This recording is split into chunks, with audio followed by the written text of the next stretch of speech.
Bom, então na última aula a gente veio falando a respeito dos tipos de manifestação patológica em... Vamos espelhar aqui a minha tela.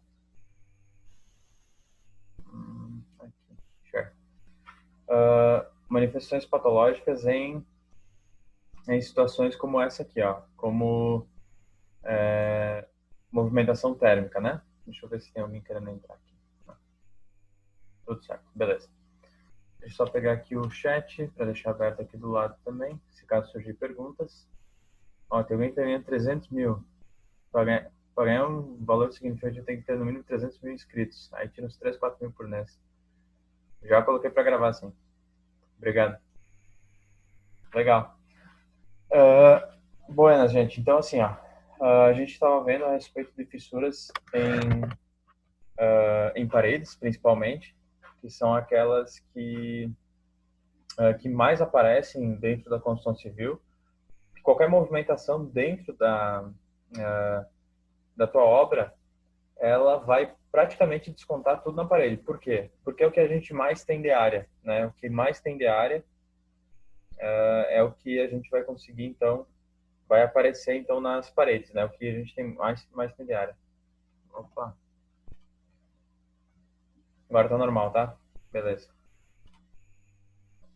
O pessoal vai entrando aqui, daí vai me desconcentrando. Mas tudo bem. O pessoal não para de entrar. Ok. Oh, Jesus, mais um. Vamos lá. Então, a fissura por movimentação térmica que a gente viu na aula passada, tá? De que tipo de movimentação térmica seria, então, qualquer tipo de incidência solar, temperatura fria. Então, vai movimentar o material. Isso vale para qualquer material, tá, gente?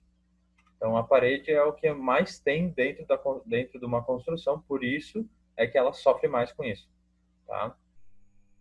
Ou onde que está aparecendo maior incidência solar. Por exemplo, nesse caso aqui, ó, dessa fissura que a gente está vendo próximo da laje, então a laje que está sofrendo bastante, né, com essa incidência praticamente direta em cima da laje, e aí vai aparecer o quadro de fissuração bem próximo dela, né, bem logo abaixo dela, tá? Que a gente viu na aula passada, tá, gente? A gente viu também a questão dessa figura 9, destacamento entre alvenaria e estrutura, que é provocado por movimentação térmicas diferenciadas também. Qual que é o erro aqui? A gente tinha comentado na aula passada. A ligação entre o pilar e a parede e a ligação entre a viga e a parede. A gente comentou os tipos de ligação que tem que ser feito entre esses dois elementos. Vocês lembram como é que é? É ligação de concreto, tá? Pilar de concreto ou viga de concreto com a parede em alvenaria. Qual é que é a alvenaria? É de cerâmica, tá? Qual que é o tipo de ligação que a gente faz? Pilar e parede. Escrevam aí nos comentários que tipo de ligação a gente faz entre pilar e parede, para evitar esse tipo de fissura que está aqui na figura 9. Ancoragem. Que tipo de ancoragem? Como é que a gente faz? Ferro cabelo. Legal. Isso, foi o que a gente tinha comentado na aula passada. Com barra, exatamente. Ou tela, perfeito. E agora na parte de cima, entre a viga superior e a parede embaixo. Como é que a gente une? Para evitar aquele tipo de fissura que a gente está vendo aqui. O encunhamento, perfeito. Tá? Aí eu expliquei na aula passada sobre a questão do encunhamento e tal, porque não dá problema, e tudo isso está explicado na aula passada. Se tu não viu, aí dá uma revisada lá na aula passada que está gravada, tá? Movimentação térmica na parte superior também, a gente viu, muro. E a gente parou no piso, né, gente? A gente conversou sobre o piso, eu mostrei um caso real de uma casa que soltou um monte de piso em lugar onde que não era para ter água e acabou tendo entrada da água, né? Porque os caras roubaram a canalização, lembra que eu comentei com vocês? E aí soltou tudo que é piso, né? Então, a investigação é uma parte muito importante para a gente conseguir entender o porquê daquele problema está surgindo, tá? Então, sempre investiguem bem. Então, mais uma coisa, gente. Por que pode acontecer, então, a, a gente chama de destacamento do revestimento do piso, né? Que mais, que outras possibilidades podem estar causando o destacamento do piso? Tentem citar alguma.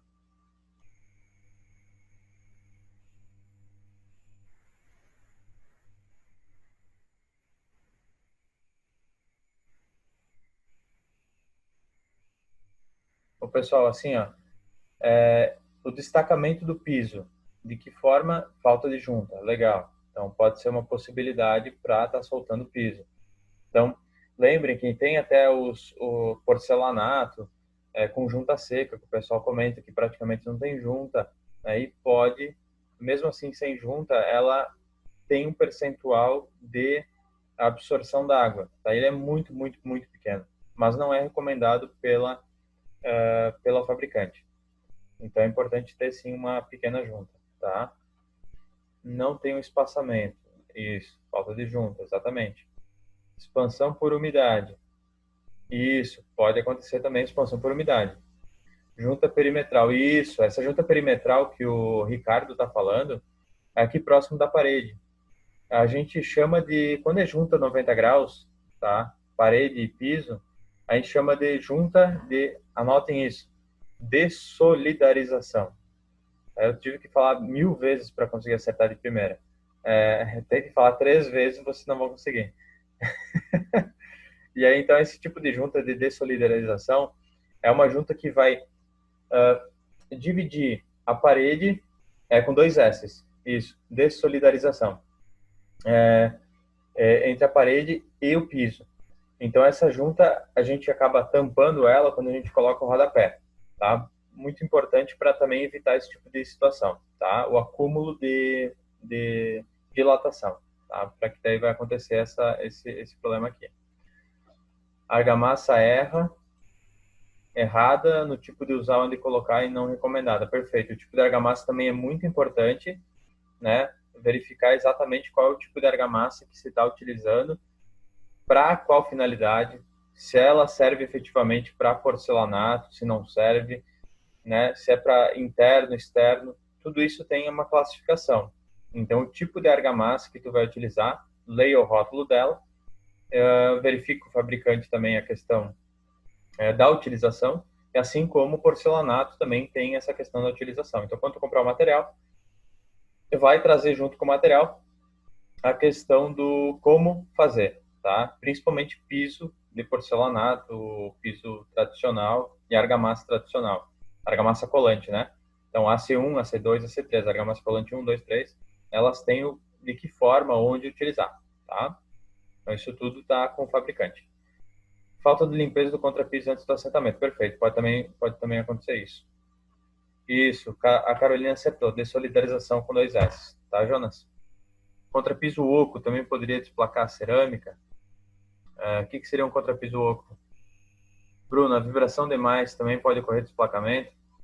Vibração. Pode sim, pode sim. Tipo, tá passando na laje, pode sim, pode causar desplacamento. Mas, claro, ela vai causar desplacamento se tu tá utilizando uma argamassa já piorzinha, né? Exatamente, principalmente, o Thiago comentou, se a argamassa for errada. Aí pode acontecer sim o desplacamento, mas dificilmente vai acontecer, tá? Com um movimento de caminhão, coisa assim que vai passando na rodovia. Só se for uma baita de uma vibração, tá? Mas normalmente não acontece. Só escrevi correndo para ficar ali. Ah, beleza. Então tá, Jonas. Tá perdoado então. O Maurício, não entendi qual é a tua questão aí. Contrapiso oco também poderia desplacar a cerâmica, não sei o que é isso. Se tu fez um contrapiso e tem uma bicheira, tem um buraco, tem um ninho de concretagem, sim. Aí se tem um problema aí, pode ser, né? Vamos lá, vamos continuar.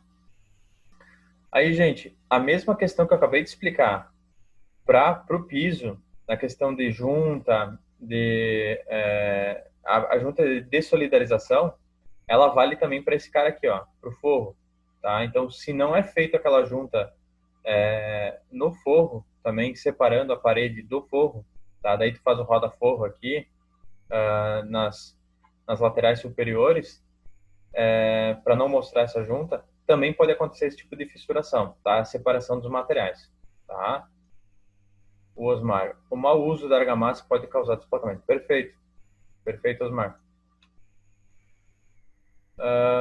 Além disso, além lá do forro também, que é um elemento, um elemento não estrutural, fissura por movimentação térmica também pode acontecer, principalmente em vidro, tá? O vidro ele é conhecido por não ter uma boa, olha aqui, ó, trinca presente na placa de vidro, proveniente do gradiente de temperatura causado pelo sombreamento. Então, aqui o detalhe arquitetônico causou um sombreamento no vidro, tá? E aí, como ele não tem uma dilatação térmica boa, o vidro, ele acaba, então, não conseguindo acompanhar dois pedaços com, vamos dizer assim, dois pedaços com temperaturas diferentes, ele pode vir a causar um tipo de fissura, tá? Então, esse é um tipo de fissura que tem que ser estudado, né? Tem que ser verificado se daqui a um pouco não está acontecendo isso. De que forma tu evita isso? Fazendo, quando tu vai solicitar o vidro para tuas esquadrias na obra, chama uma empresa responsável, tá? Eficiente, ela vai lá, ela faz todas as medições necessárias das esquadrias para te passar o tamanho certo do vidro e depois ela vai colocar uma espuma, né? Ela vai colocar uma espuma ali entre o vidro e a esquadria para evitar que toda vez que dilata ou se contrai, evitar esse tipo de fissura aqui. Que outro tipo de coisa que pode acontecer? O cara vai colocar o vidro na esquadria de metal, na esquadria de madeira, e aí tem algum pedaço de argamassa, algum preguinho para fora, e aí aquele vidro fica incomodando ali aquele preguinho, aquela argamassa fica incomodando ali o vidro. Aí toda vez que ele dilata ou contrai, aquilo ali está incomodando e pode fissurar também, tá? Também uma questão para ser verificada. Então, sempre manter bem limpa no momento da colocação do vidro, tá? Movimentação térmica aqui seria em concreto, concreto pré-moldado, tá? Aí a gente tem aquelas questões do concreto, quando a gente faz o concreto e tenta curar ele mais rapidamente, né? Em que situações a gente tenta curar o concreto para sacar ele rapidamente? É uma pergunta, tá, gente? Em que situações a gente tenta curar o concreto rapidamente para conseguir sacar ele e utilizar já rapidamente? Em que situações a gente tem que acelerar o processo de cura do concreto? Pré-moldado, pré-fabricado, exatamente. É nessas situações que a questão de variação térmica podem afetar mais ainda, tá?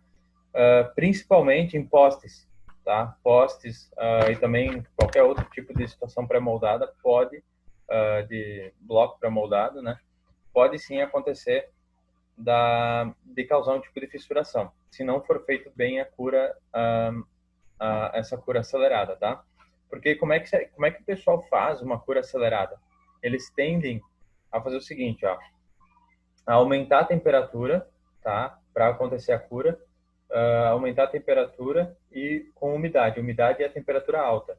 Isso vai acelerar o processo de cura, tá? Do concreto. Consequentemente, ele vai ter uma menor resistência, tá? Porém, tu vai conseguir sacar ele rapidamente, tá? Então, essa é uma cura úmida, né? Acelerada. Então, isso existe e se a temperatura passar demais, né? Tipo, sei lá, o cara não está cuidando da temperatura na hora da cura, pode acontecer aquele tipo de fissuração que a gente está vendo aí, que é a fissuração também por dilatação térmica em concreto pré-moldado, tá? E aí a gente entra no... Alguém tem uma pergunta? Ok. Em pré-moldado, utilizar sala com vapor fechado para acelerar a peça de artefato de cimento pré-moldado. Exatamente. É isso que eu tô falando aí, tá, Thiago? Esse tipo de pré-moldado que vai numa sala fechada para acelerar os artefatos de cimento são bloquinhos pequenos, né? Se a gente passar para uma escala maior, vamos dizer assim, um pilar ou uma viga ou um poste, isso se torna prejudicial, se o cara não souber fazer direito esse trabalho, tá? Já peguei indústria de poste, né? Onde que tive que fazer cálculos lá para indústria de poste, fazer traço para ela e tal. E aí a gente verifica esse tipo de situação no dia a dia, tá? Então tem que tomar cuidado para a questão da temperatura. Fissura por movimentação higroscópica, ela é basicamente a mesma coisa da fissura por movimentação térmica, tá? Ela vai variar dimensionalmente e expandir ou contrair conforme a entrada ou saída d'água. Lembra até que eu já fiz esse desenho várias vezes, as partículas d'água, e toda vez que sai água, causa então uma tração interna. Então, por conta disso, é que acontece essa variação dimensional das partículas, né? Se movimentando por conta da entrada ou saída d'água, tá? Inchando o material ou não inchando. Se vocês até estudam, gente, vocês até estudam em mecânica dos solos, né? O inchamento dos grãos, uma coisa assim, né? Aí tem o limite máximo de liquidez, o limite máximo de... Enfim, lá tem os limites lá, né? Ó, gama sat, eu nem sei que diabo é isso. É a questão do seguinte, ó. O grão, ele tem um máximo de água que ele consegue absorver. Saturação máxima, exatamente, é isso aí. Então, o grão, ele consegue absorver um máximo de água. Depois disso, a água fica ao redor dele, porque ele já está no limite de água, né? Exatamente. O inchamento, perfeito. O inchamento principalmente da areia, né? Da areia que a gente tem bastante essa questão da água, né? Que ela acaba ficando bastante úmida, né? Isso vale para o concreto, isso vale para qualquer material. É qualquer material, então, que tu imagina. O cabelo, o fio do cabelo, qualquer coisa, tá? O mouse ali, que tem um plástico, qualquer coisa, vai ter isso. É tudo em menor ou maior escala, tá? Então, a gente tem que sempre ter em mente isso aqui, a variação, não por temperatura, mas pela movimentação higroscópica, pela movimentação d'água, tá? Então, a gente sempre tem isso. O solo é porque eu falei do solo porque é mais fácil de ver, de estudar isso no solo, né? Até, inclusive, em laboratório a gente consegue verificar essas questões do limite de liquidez, limite de plasticidade e tudo isso, tá? Isso vale para o concreto também, qualquer material, como eu falei. Então, ele vai ter essa variação, como a gente está vendo na imagem, né? Variação de volume, tá? Essa variação de volume, então, a umidade pode ter acesso aos materiais por diversas vias, né? Ela pode ser por solo, né? O que a gente acaba entendendo a gente acabou de falar de solo, então pode vir pelo solo, né?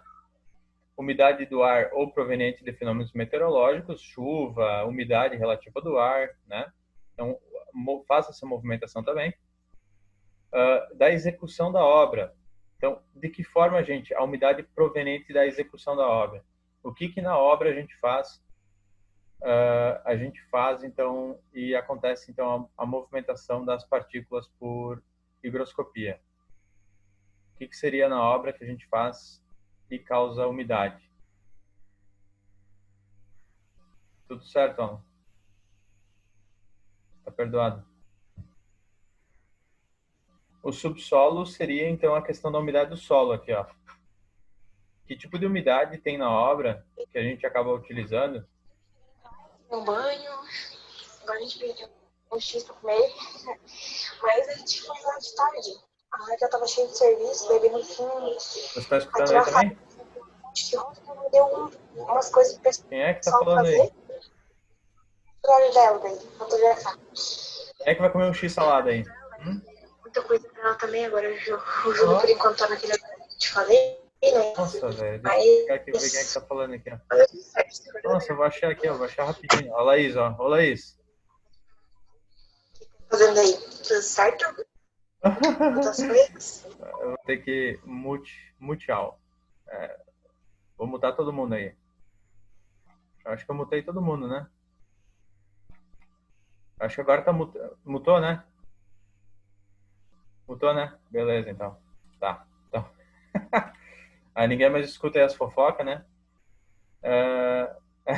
Escutaram tua namorada? Olha só. Gente. O pessoal fofocando pra caramba. Bom, tranquilo, vamos lá. A umidade proveniente da execução de obra. Então, de que forma que pode vir da obra essa umidade? A cura, né? a cura de uma laje, de um piso, é onde que tu vai usar essa água, né? Outra umidade, que a umidade resultante da produção dos componentes. Na produção do concreto se utiliza água, né? Na produção da argamassa se utiliza água e lá vai ter água, tá? Então essas são as formas de ocorrer a movimentação por higroscopia, tá? Então o que que é? A fissura por expansão provocada pela variação de umidade são muito semelhantes, então, aquelas provocadas por variação de temperatura. São bem parecidas, tá, gente? O que vai variar uma coisa e outra, uma é a temperatura e outra é a umidade entrando e saindo. Sendo que as intensidades das mesmas podem variar em função da variação da temperatura, e também de propriedades higrotérmicas e umidade. O que seria uma propriedade higrotérmica? Se eu perguntar para vocês, o que é uma propriedade higrotérmica dos materiais?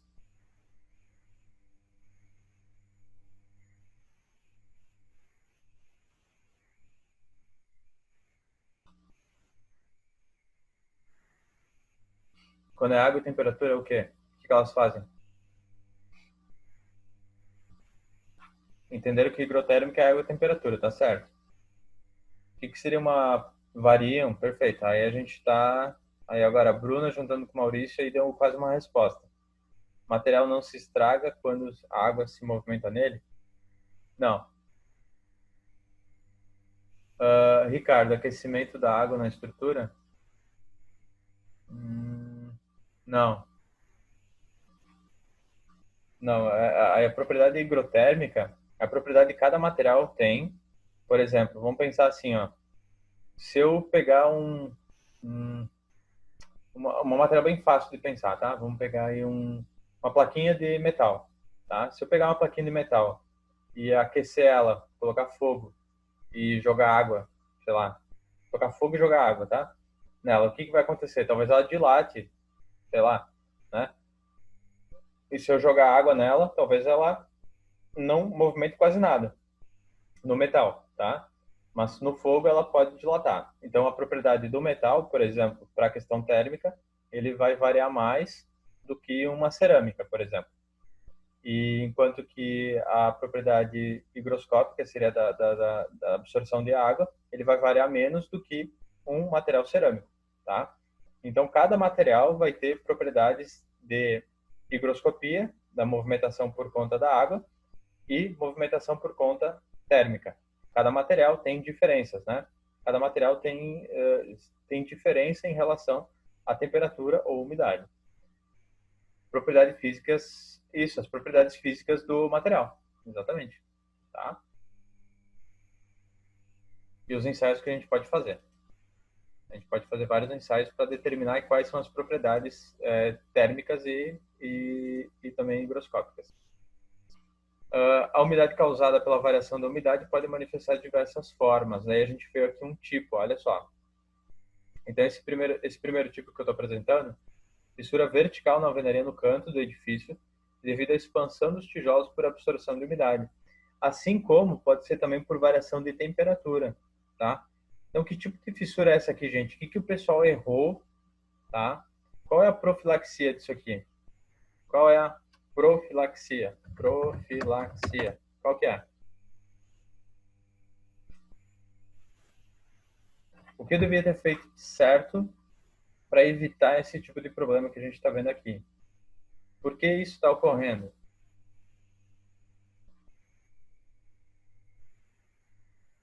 Aquele engastamento. Qual que é o engastamento?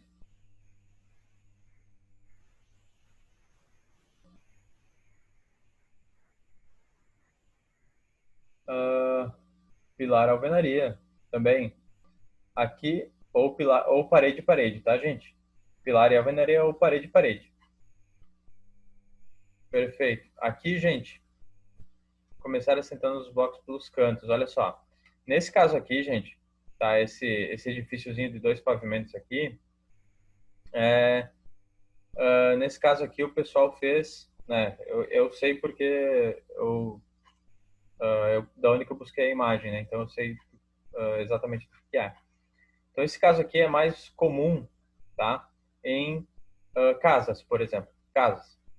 Então quando a gente tem uma casa, o pessoal não faz, como a Caroline disse, o engastamento, que é isso aqui, ó. né? Quando a gente vai fazendo um canto, quando a gente tem um canto na alvenaria, a gente vai colocando bloquinho engastado um no outro, né? Para evitar que só um se movimente. Isso, exatamente, amarração. Tá? Evitar que só uma parede se movimente. Tá? Então, para evitar que a gente encoste uma parede na outra, assim, e aí ela se movimenta para frente e para trás, e aí vai causar esse tipo de fissura que a gente está vendo aí, então a gente amarra ela, e quando ela se movimenta junto e evita esse tipo de problema. Tá? E o outro tipo de problema que pode acontecer é a questão do pilar, da amarração, né? Da amarração do pilar mesmo, que a gente já viu isso. Tá? Esse tipo de problema de não fazer a amarração da alvenaria, de alvenaria com alvenaria, tá? Ele é bem comum, tá? Ele é bem comum. Tu vai notar que em várias casas às vezes aparece, por exemplo, não sei se eu tenho aqui como desenhar. Oh, eu tenho, ó. Nem sabia. Olha só. Vou desenhar em vermelho. Tipo assim, ó. Olha que legal. Nossa, mas eu desenho mal pra caramba, né? Deixa eu ver se eu consigo desenhar melhor aqui. Aí, ó. Tá.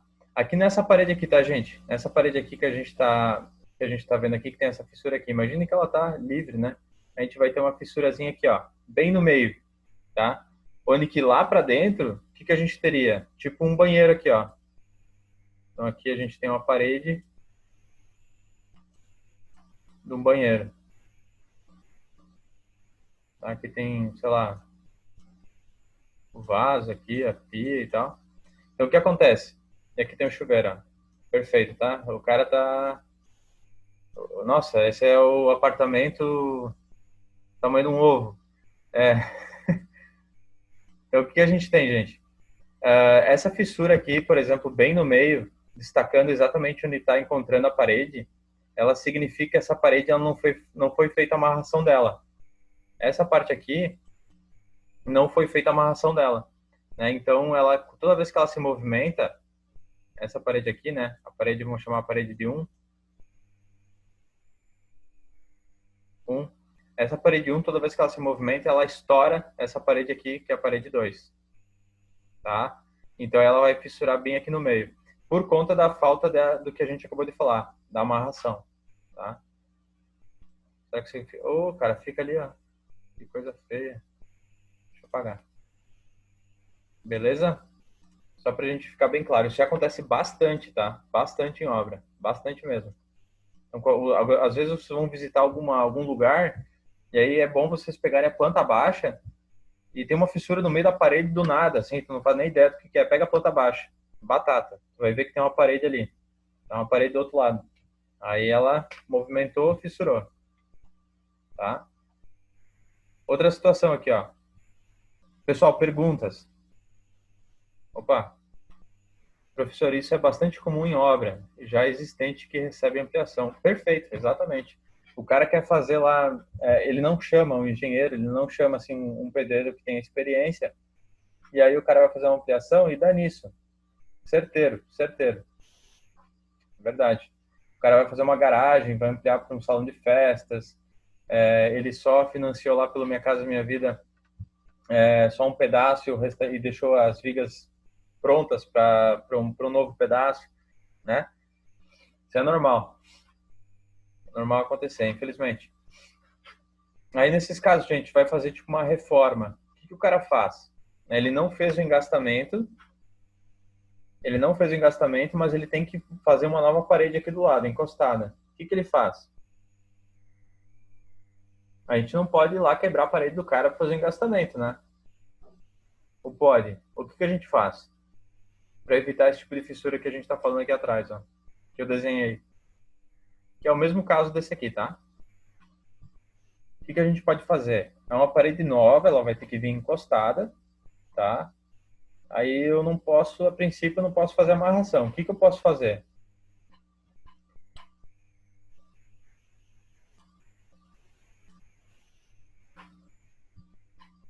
Como é que eu vou fazer essa ancoragem? Já que é uma parede nova.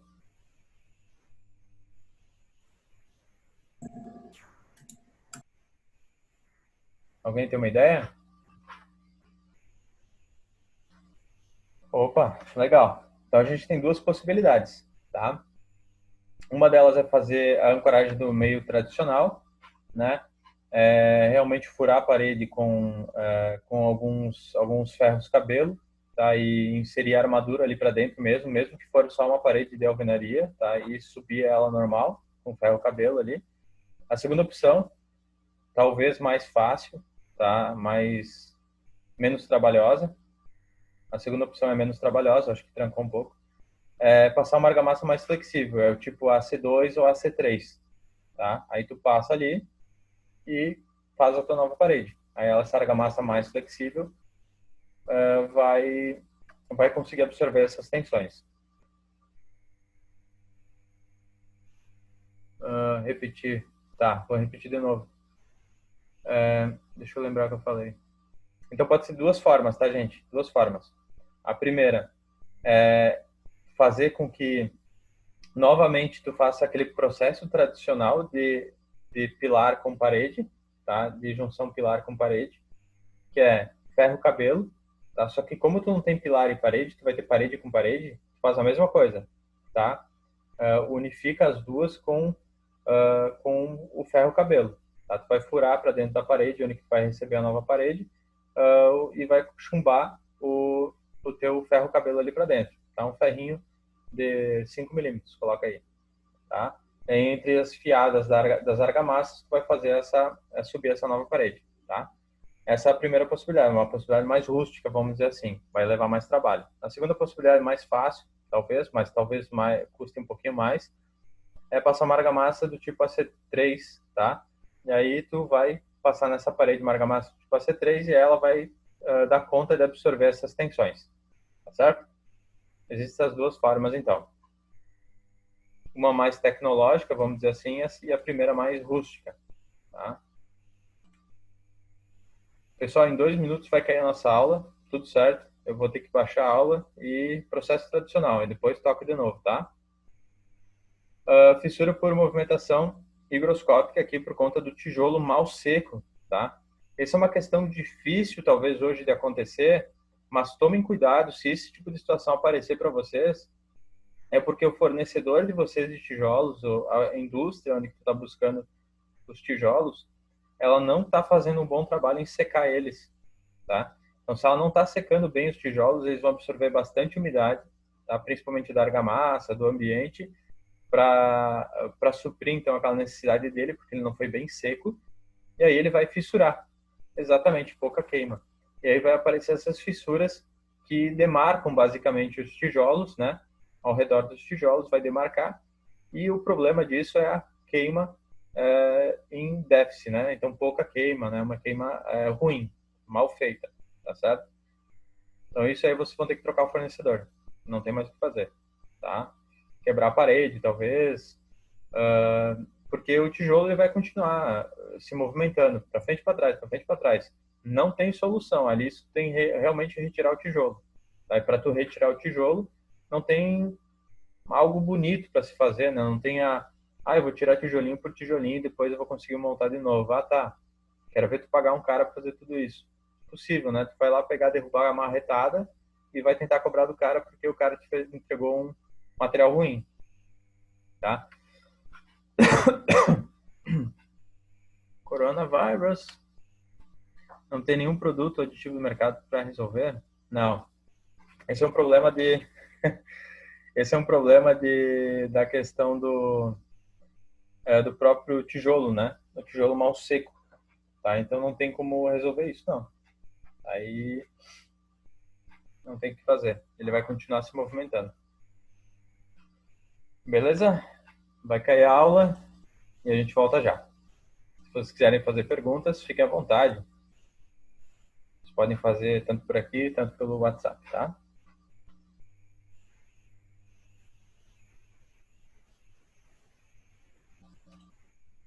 Começar a gravar. Pronto. Share.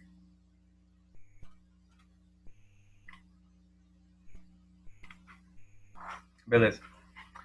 Então, gente, aqui a gente estava falando a respeito da cura inadequada, da queima inadequada do tijolo, beleza?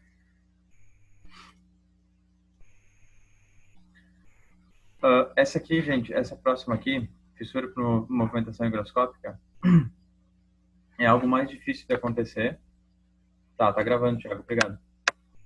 Mais difícil de acontecer é quando o tijolo tem uma resistência maior do que a própria viga, do que o próprio concreto, tá? Muito, muito, muito difícil acontecer. Mas às vezes, pode ocorrer. Mas é mais assim, vamos dizer assim, é mais teórico, tá? É mais teórico, tá?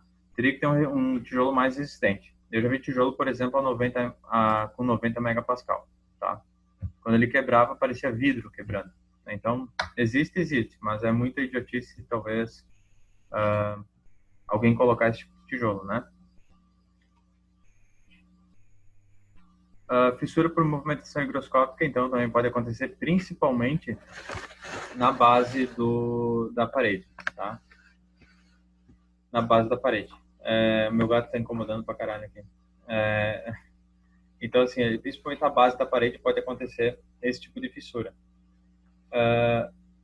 Ele vem na parte por debaixo da parede, né? Ele vem por capilaridade. O fenômeno que acaba causando essa fissura pela movimentação por capilaridade, e aí vai causar, então, essa fissura na parte de baixo, tá? Na parte de baixo das obras. Pode acontecer principalmente ou no topo de algo, no topo tipo de um muro, tu vai ver esse tipo de fissura aqui, no topo do muro por conta da grande movimentação da água, tá? Ou na base de uma parede, também pode acontecer, como a gente vê aqui. Isso é bem comum, tá, gente? Aqui, então, a gente tem o piso aqui de tijolo, né? E aí aqui é uma parede onde que o rodapé, vamos dizer assim, está em vermelho, né? Depois a parede sobe branca, tá? Depois de subir um pedaço vermelho, depois sobe branca. Então aqui a gente vê exatamente esse tipo de fissura, que ele vem quase que paralelo ali com o piso, tá? Essa fissura, ou também, assim, ela normalmente acompanha bolor, né? Ela acompanha, então, umidade, tá? Ela acompanha umidade, bolor, questão de fungos acompanha junto porque movimenta junto com água, tá? E a água chama bastante esses fungos, tá? Não sei se vocês já viram isso, gente, na base de alguma parede.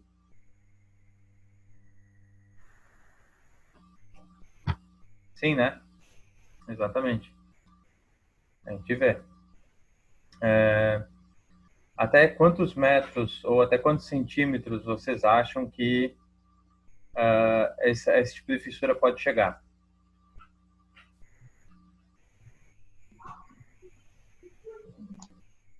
Contando a base da parede até em cima, quantos metros ou centímetros vocês acham que pode chegar essa fissura?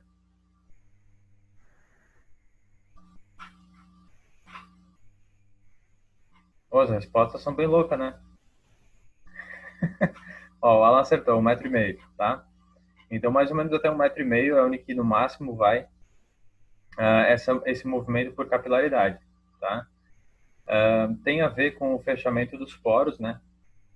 E até quanto essa resistência de capilaridade subida, então, da água, tá? Por capilaridade, ela consegue, vamos dizer assim, superar a, a gravidade, né? Superar a gravidade.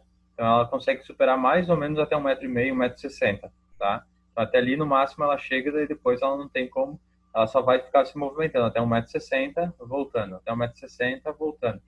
E esse movimento da água de sobe e desce é que vai causar essa fissuração, tá? Na parede e provavelmente algum tipo de bolor também, tá? Que é a evolução da fissura também, tá? A gente tem também o aspecto de molhado na parede, né? A gente vai ver a parede molhada, tá? Também isso pode acontecer, tá? Toma, esse bicho aqui.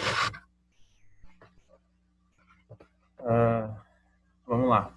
Aí, então, como eu comentei para vocês, no topo também pode acontecer, tá? No topo, então, do muro também pode acontecer. A questão da explicação técnica é a mesma, tá? Ele vai se movimentar, então, por conta da movimentação da água. Tá? A mesma questão aqui. no topo do muro. O que a gente pode fazer? Vamos tentar pensar na solução agora, tá, gente? Essa aqui eu não falei, né? Nessa base da parede aqui, o que a gente pode fazer para, primeiro, para evitar esse tipo de problema? O que a gente pode fazer para evitar?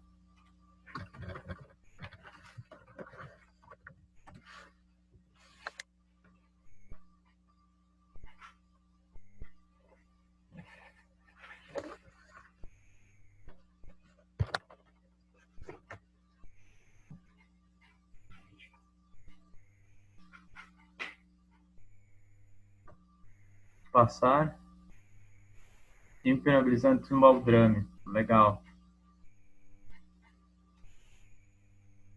Impermeabilizar, ok. Você acha que é só isso? Só isso acho que resolve. Coloca mais coisa aí. Esse é o básico. Tem mais coisa para evitar. O que impede que o baldrame, na parte de baixo, pegue também essa umidade e transmita para cima? Usar argamassa com impermeabilizante. Evitar unir o baldrame ao reboco. Tá? Hidrofugante, legal. Aditivo no concreto, certo? Evitar o contato com o solo, perfeito. Subir o baldrame, legal. A casa, entendi. Fazer a casa mais alta, ok, é uma possibilidade. Nivelamento com caimento de 2%, ok. Bom, algumas possibilidades que a gente viu aí. Deixa eu fazer um crivo e eu só comentar em relação assim aquilo que eu vi e que deu certo, tá? Então assim, na base da viga, se por acaso tu não fizer a viga aérea, né, fizer a viga encostado no chão, na base da viga tu vai ter que colocar então uma brita graduada, tá? Uma brita, sei lá, tamanho 3, tamanho 4, tá? Na base dessa viga. E aí depois, em cima, tu vai colocar a caixaria e efetivamente encher de concreto e depois passar impermeabilizante em todas as faces que tu consegue ver, né? As 3 faces que tu consegue ver. E aí o que acontece? Na parte de baixo, o movimento por capilaridade não consegue subir por conta do grande deixa eu só admitir as pessoas aqui, da grande quantidade de poros que tem ali. Como ele é muito poroso, né? Ele não é macroporo, então a capilaridade não consegue subir. Então a brita, uma camada de brita, um lastro de brita na base da viga já evita esse tipo de problema de subir por capilaridade. Vai valer a mesma coisa para a laje da tua obra, tá? Um lastro de brita vai evitar bastante desses problemas com água, tá? E aí depois impermeabilizar todas as faces da viga e o ideal, tá, gente? O ideal, 100%, tá? Aí tu provavelmente não vai ter problema. Caralho, velho. Provavelmente tu não vai ter problema. Até mais ou menos 1,5 m, até mais ou menos 1,5 m da parede, tu vai então utilizar então uma argamassa com impermeabilizante, com algum aditivo hidrofugante, tá? Isso seria, nossa, o ideal do ideal, tá? Então esse seria o ideal do ideal. O que a gente consegue fazer a mais, né? Se eu conseguir só fazer o laço de brita e a viga com impermeabilizante, tá ótimo também, tá? O melhor do melhor é impermeabilizar até 1,5 m também as paredes, tá? Misturando, então, junto com a argamassa, algum impermeabilizante hidrofugante, tá? Deixa eu ver mais o que colocaram aqui. Basicamente isso, tá, gente? Seria o ideal do ideal. Agora, vamos pensar no seguinte. Eu já visualizei esse problema. Eu estou em uma obra e já vi esse tipo de problema. Já aconteceu. O que eu posso fazer?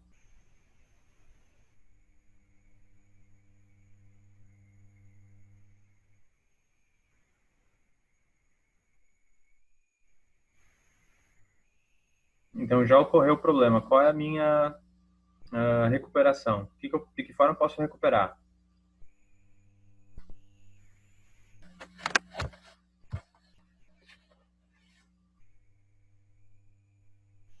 Isso. Como é que eu posso... refazer toda ela.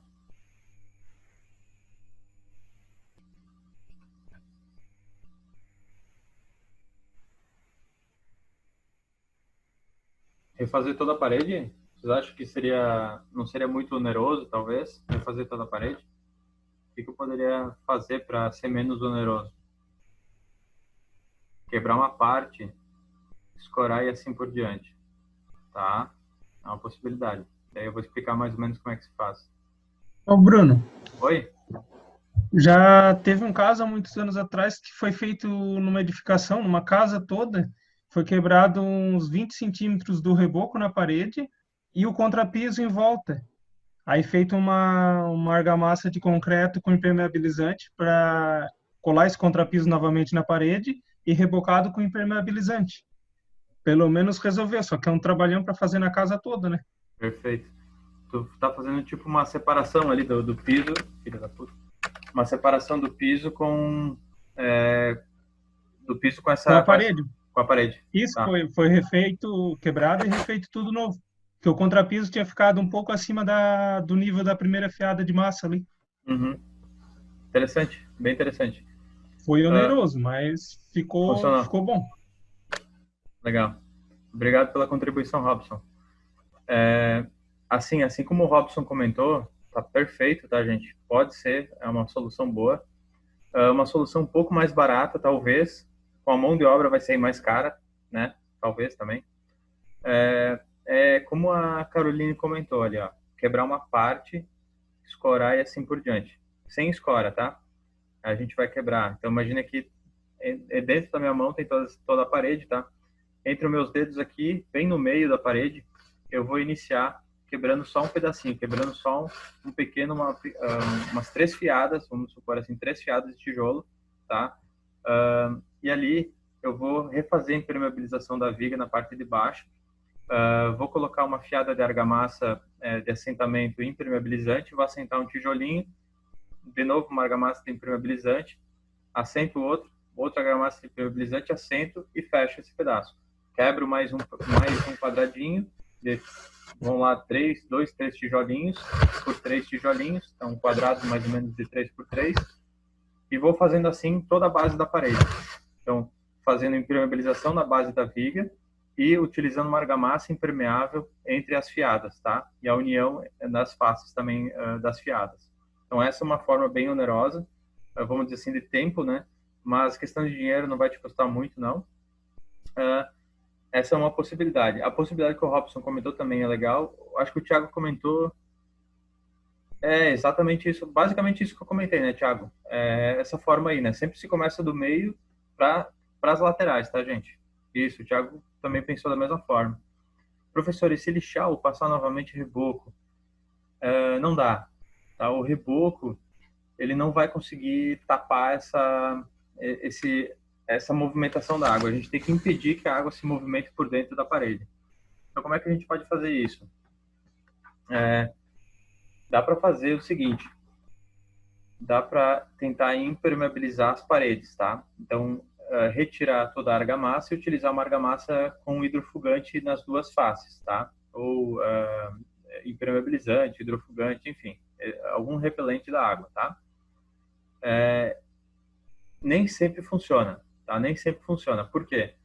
Porque a maioria das vezes a água vem por dentro da parede, ela não vem pelas faces, externa ou interna. Então, por ela vir por dentro, teve um caso, gente, deixa eu ver qual era o nome dele. Bom, um aluno ele fez junto comigo, então era o professor orientador dele. Ele aplicou exatamente isso, tá, gente? Numa recuperação do TCC dele, ele recuperou somente as duas faces, a interna e a externa, e fez a impermeabilização, tá? Utilizando argamassa impermeável. E não resolveu o problema, tá? Se passou lá uns 90 dias e tal, e voltou a aparecer o problema. Putz, óbvio que o cara gastou lá 30, 40 mil na recuperação e não deu certo. Tá? Então, depois ele foi para o segundo passo, que foi realmente tirar tijolo por tijolo daquele processo que eu comentei anteriormente, e a princípio solucionou. Tá? Daí ele não tinha mais tanto tempo de estudo para verificar se tinha efetivamente não dado mais problema. Vamos ver as perguntas aqui. Eu executei uma reforma que tive que efetuar esse reparo. Se mesmo usando as duas técnicas ainda houver um problema. Difícil, viu, Alan? Professor, mas a substituição é pelo menos, tipo, de bloco, mas a substituição é pelo mesmo tipo de bloco ou tem algum bloco específico que resolve a patologia? Não, mesmo tipo de bloco, pode ser o mesmo, tá? Eu já vi uma consultora arrancar o reboco, colocar uma tela e massa com lã de vidro e resolveu. Legal, legal, mas a massa com lã de vidro, ela não é impermeabilizante, tá? Não sei que diabo aí que o cara fez. Talvez a argamassa talvez tinha um aditivo, tá? Não sei te dizer, viu, Leonardo? Eu nunca vi isso. Eu não posso dizer que vai dar certo, mas se tu viu e deu certo, não impede de aplicar. Se a parede for de gesso acartonado, acontece isso também? Pode ser resolvido da mesma forma? Olha, gesso acartonado eu já não vou entrar nesse âmbito aí não, tá? Não sei se daria para resolver gesso acartonado, até porque o gesso acartonado é o que é uma mistura de papelão, vamos dizer assim, com gesso.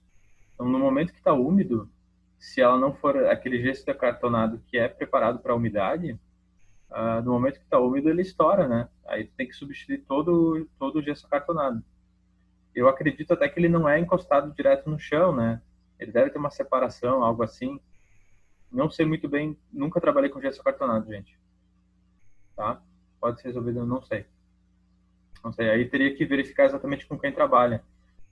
São poucas empresas, assim, a nível estadual e a nível nacional que trabalham com isso, né? Gesso acartonado. Aí cada empresa com certeza tem uma técnica para fazer isso, tá? Até para recuperar. Beleza? Seguindo então. E esse aqui, gente, na parte do topo aqui, ó. Aconteceu também esse mesmo problema que a gente está falando até agora, mas aconteceu no topo de uma parede, no topo de um muro. O que a gente pode fazer para evitar?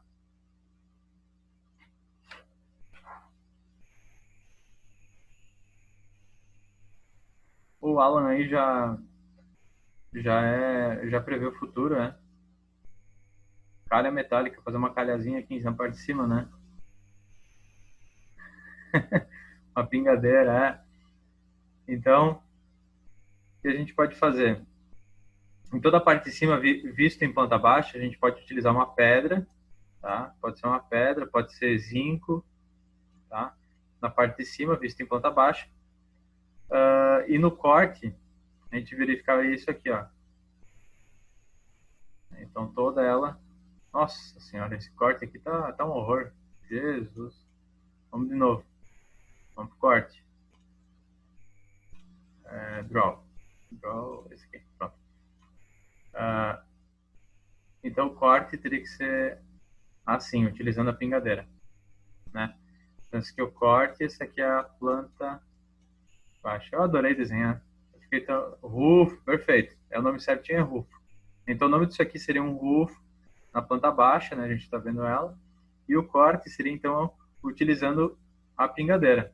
Então, esse segmento aqui embaixo seria a pingadeira, para quando a água visse correndo por aqui, ela não continuar correndo e vir para dentro do material. Ela vai parar aqui, ó, e vai pingar, tá? Perfeito. Então, utilizando isso aqui, basicamente a gente resolve o problema, tá? Então, isso aqui é muito simples. Até para não criar limo e não ficar feio. Perfeito. Exatamente. Show de bola. Cara, esse negócio de desenho eu achei demais, né, bicho?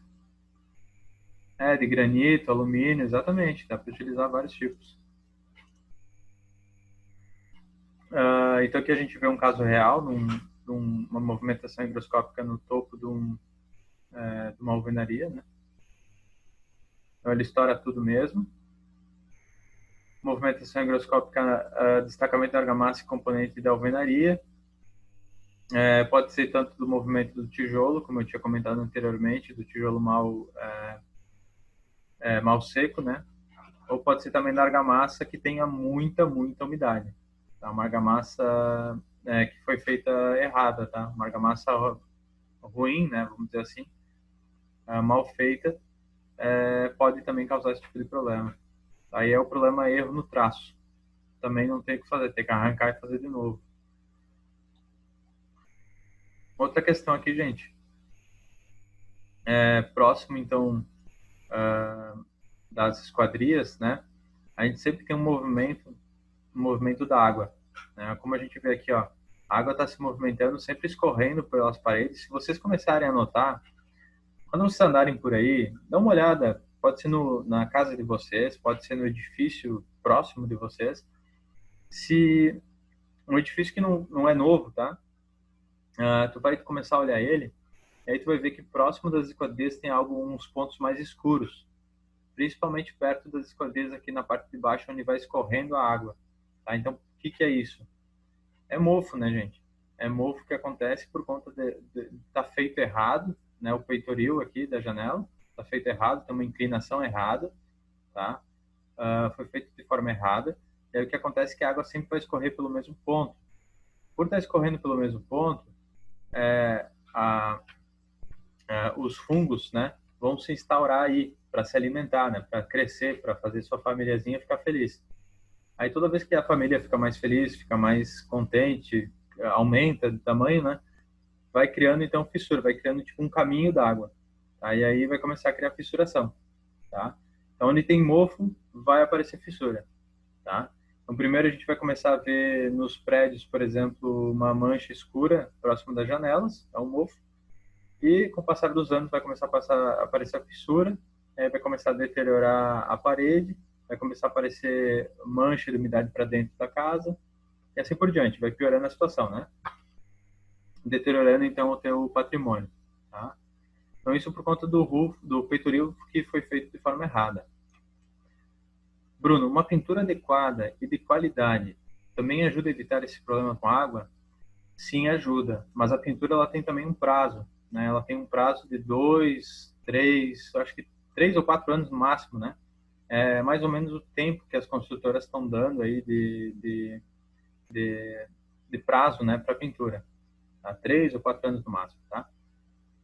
Então aí passou esse tempo, mesmo sendo uma pintura de qualidade, estourou, né? Exatamente, o pessoal acha que pintura é apenas estética. Não é não. Serve para impermeabilizar, tá? Para impermeabilizar também. Além disso, né, gente, é que basicamente quando dá esse tipo de problema aqui, é problema no peitoril, isso que foi mal feito, tá? Então, primeiramente, tem que se verificar se isso está ocorrendo em todas as janelas, ou é só uma ou duas, está aparecendo aquela mancha escura, tem que quebrar todo o peitoril e refazer de novo, tá? É um trabalho realmente artesanal. E verificar também a questão da pintura, se não passou o prazo, se não estourou o prazo da pintura, né? Beleza? Aí nós temos também os tipos de fissura por deformação estrutural, tá? Que vão entrar dentro da questão das paredes. Com a evolução dos materiais e tecnologias empregados no concreto, faz com que a gente tenha estruturas mais esbeltas e flexíveis, né? O que torna imperiosa a análise mais cuidadosa das deformações. O que a gente vê aqui, ó, fissura por deformação estrutural, né? Isso, como a gente está falando em elementos não estruturais, tá? Que qualquer movimentação estrutural, que talvez é natural, da viga se movimentar, do pilar se movimentar, onde é que vai estourar? Vai estourar a parede, tá? É aquela que mais sofre. Então, o primeiro caso aqui, ó, essa primeira figura aqui da esquerda, a gente verifica a fissura 45 graus por conta da movimentação da viga superior, tá? E a viga inferior também se movimentou bastante. Aí o que acontece? A viga superior, ela acaba esmagando, né? Ela vai esmagando bloquinho por bloquinho, e aí a gente tem um esmagamento aqui na parte de baixo dos blocos, tá? E essa movimentação da viga de baixo também acaba causando fissuração, tá? Nesse outro caso da direita, aqui, a gente tem uma movimentação da parte superior, né? Da parte superior aqui, maior do que a parte inferior. E a gente também verifica, então, o esmagamento dos blocos, né? Fissura 45 graus. Aí, e essa terceira aqui, gente, é uma fissura da literatura, vamos dizer assim. É uma fissura muito difícil de acontecer, tá? Ou vai acontecer a primeira ou a segunda. Eu sempre mostro para vocês, já é a terceira ou quarta vez que eu falo assim, esse tipo de fissura é difícil de acontecer. Ela está na literatura com uma possibilidade, se A mais B deu tudo certo, né? Por exemplo, se a viga 1, né, se movimentou igual a viga 2, muito difícil acontecer, tá? O que na realidade a gente vai ter o S primeiro aqui ou o segundo, tá? o que a gente vai ter são blocos esmagados. A gente vai verificar, então, as fissuras de esmagamento, que são essas lineares aqui, tá? Linear na mesma direção da viga aqui, essas lineares. E fissuras 45 graus. É basicamente tudo que a gente vê nessas duas situações aqui. O que a gente tem aqui de... como é que a gente evita esse tipo de problema, gente? O que vocês acham que a gente faz para evitar o tipo de fissura que pode causar aqui nessas paredes por deformação estrutural? Alguma solução?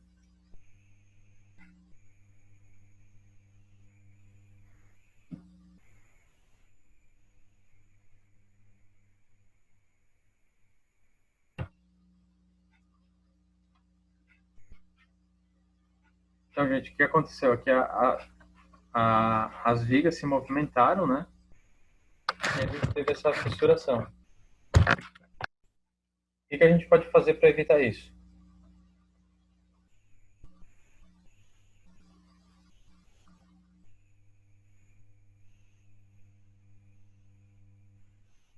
Eu tô sozinho na sala, cacete. Tem que fazer o reboco. Aqui no caso, não é só o reboco, tá? Aqui estoura tudo que é tijolo, tá? O tijolo também fissura junto. Beleza? Então a gente teria que fazer a parede. Tá? Então não tem por um material que absorve esse movimento. Substituir, então, fazer uma contraflecha. Legal. Então assim, ó, normalmente quando acontece entre a viga e a parede, tá? Legal. Pode ser o que é o tal do encunhamento, né? Ricardo? Exatamente. Que é o tal do encunhamento. O encunhamento não seria para absorver um pouco dessas deformações? Exatamente, é um pouquinho sim. Mas quando a gente está falando aqui de deformação estrutural, ela é uma deformação que a gente não previu, né? A gente não previu. Então pode ser uma sobrecarga, algo nesse sentido, que vai então fissurar a minha parede. Então como a gente não previu, a gente vai ter que refazer, tá? Vai ter que refazer basicamente todo o elemento, né? Toda a parede, e deixar essa viga que já se movimentou, né? Ela já se movimentou, então eu vou deixar ela torta, vamos dizer assim. Verificar se daqui a pouco na laje não aconteceu alguma coisa, né? Por conta por essa deformação. Verificar com o calculista também a questão se tem que fazer algum reforço estrutural, se tem que colocar a viga de volta, né? Então, esse tipo de coisa que a gente tem que se precaver, tá? Mas depois que aconteceu é refazer, tá? Basicamente refazer e conversar com o engenheiro calculista para verificar se tem ou se não tem algum problema, ou se vai continuar ou se vai parar, tá? Esse movimento, tá certo? Isso pode acontecer por quê? Ou um grande esforço, né? Alguma grande carga que desceu ali, tá? Ou uma movimentação do solo, tá? Uma das duas pode ter acontecido. Então, que tipo de grande esforço? Isso aqui, gente, eu já visualizei duas vezes, tá? A primeira, movimentação do solo, aconteceu bem essa primeira fissura aqui, essa primeira quadro aqui, tá? Bem parecido com esse. Movimentação do solo.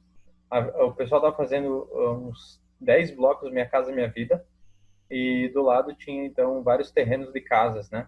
E aí tinha uma casa bem próxima desse terreno que estava sendo movimentado, e aí toda uma parede dele ficou assim, tá? Toda essa fissurada dessa forma aqui. Aí é óbvio que foi a movimentação das fundações. O segundo caso apareceu bem esse aqui, ó.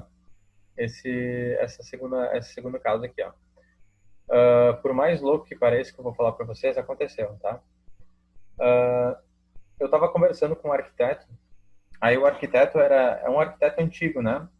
Os arquitetos antigos, eles cuidavam de obras, tá, gente? Eles ainda cuidam de obras. Eles são tipo engenheiro, tá? Arquiteto antigo, ele se formou, ele se formava junto com o engenheiro. Aí ele só pegava mais disciplinas de desenho. Então, o arquiteto modelo antigo, vamos dizer assim, ele também acompanha a obra, tá? Mas ele não tem tanto entendimento da parte estrutural. E aí, esse cara deve ter uns 60, 70 anos, sei lá. Arquiteto raiz. Show. Aí eles estavam fazendo um prédio lá na minha cidade, devia ter uns 3 ou 4 pavimentos, tá? Prédio pequenininho e tal. E aí tinha uma parede que apareceu todo esse quadro aqui, ó, o quadro 2, tá? Nessa fissuração 2 aqui. Aí ele disse, ô Bruno, tu não fez o mestrado lá nessa área de patologia e tal? Olha só, surgiu umas fissuras lá na parede que eu tô estudando, que eu tô tocando a obra, né? Eles não querem lá dar uma olhada comigo e tal. Eu disse, vou lá olhar, certo? Vou lá dar uma olhada. Aí cheguei lá, vi esse quadro 2 aqui. Oh, gato diabo. Vi esse quadro 2 aqui, né? Aí eu pedi para ele, tá, mas o que aconteceu aqui? Por que só essa parede? O que que tá acontecendo? Daí comecei a conversar, conversa vai, conversa vem, não entendi nada, né? Por que daquilo ali tá acontecendo. Aí uma hora ele me disse o seguinte, ó. Ah, também ontem, cara. Olha só, ontem também, os caras me atrasaram a areia. Ah, atrasaram a areia, é? Tá, e o que tá aí daí? Ah, não, me atrasou a obra e tal. Aí o que que tu fez? Tá, não, peguei uma Bobcat e subi com ela no segundo pavimento. Aí, cara, tu imagina a minha cara, né? Eu com a minha cara de tacho, né, velho? Aí eu pensei assim, cara, como é que tu vai colocar uma Bobcat em cima do segundo pavimento e acho que vai dar tudo certo com a parede? A tua viga movimentou, né, bicho? Aí que eu matei a charada. Cara, até entender, tipo, eu fiz 1000 perguntas pro cara, 1000 perguntas, e não entendi nada, cara, e não sabia qual era o problema. Até que o cara do nada me fala que colocou uma Bobcat no segundo andar. Colocou o arquiteto raiz, né? Colocou uma retro para agilizar, para agilizar ali o processo de entregar a areia, né? Cara, daí então, obviamente carregou demais, era uma viga recém-feita e tal, né? Devia ter uns 28 dias no máximo e tal. E carregou demais ali, junto com a areia também, né? E aí fissurou daquele 4-2 aí. Então, assim, a gente, às vezes vai aparecer situações que tu nem faz ideia. Tu tá preparado para aquelas 18 perguntas lá que eu passei para vocês, mas a 19ª, da Bobcat, tu não vai fazer nem ideia, né, cara? Mas é conversando mesmo, né? Conversando com o pessoal, tá? Carregada areia. Ó, esse outro tipo de fissura aqui por deformação estrutural, a gente vê também, tá? Ela é muito similar àquele tipo de fissura que a gente vê por movimentação diferenciada das fundações, tá? Notem que se a gente tivesse uma movimentação na fundação, nessa parte aqui da direita aqui dessa viga que está em balanço, seria o mesmo tipo de fissura aqui, ó. Onde que a gente tem uma fissura 45 graus, onde que a barriga dela vai apontar para onde está se movimentando, tá?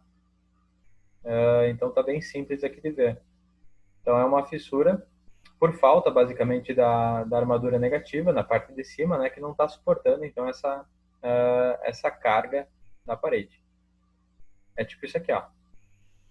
E aí diz assim, ó, a matéria diz que o prédio em Camboriú, né, corre risco de desabar, quando na realidade, isso que eu já até falei para vocês desse caso aqui, né, quando na realidade o pessoal tinha feito a sacada depois da obra estar pronta e não fez a ligação da sacada corretamente, né, não fez a ligação corretamente da sacada para a laje do apartamento. E aí aconteceu esse tipo de movimentação aqui, tá? Que é o mesmo tipo de movimentação que a gente vê quando tem uma movimentação diferencial das fundações, tá? A barriga da fissura vai apontar para onde está a movimentação, tá? Fissura por deformação estrutural. Aqui todo o elemento, né, todo o pilar junto com a viga, né, se movimentou e abriu uma fissura na parede. Tá? Então abriu uma fissura linear na parede. Então fissura horizontal provocada. Só um pouquinho aqui meu gato que não está ajudando. Fissura horizontal na base da parede provocada então pela deformação excessiva da laje. Né? Então por algum motivo a laje está se movimentando. Pode ser, gente, por conta de uma movimentação das fundações, tá? É muito possível, tá? A movimentação das fundações também movimentar a laje. Vai cair a aula em 3 minutos, exatamente. 3 minutos vai cair a aula. Aí vai cair, eu vou tentar jogar de novo, tá? Não sei se eu consigo jogar pela terceira vez, tá? Mas se der, eu jogo de novo, tá?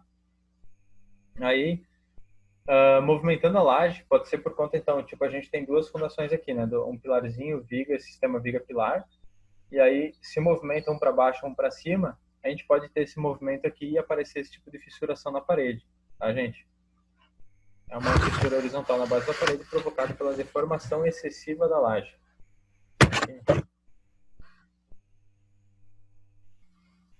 O que nós temos aqui? Fissura, deformação estrutural. O gato? O gato tá ali, ó. Ó. Dá oi aí, ó. Só incomoda.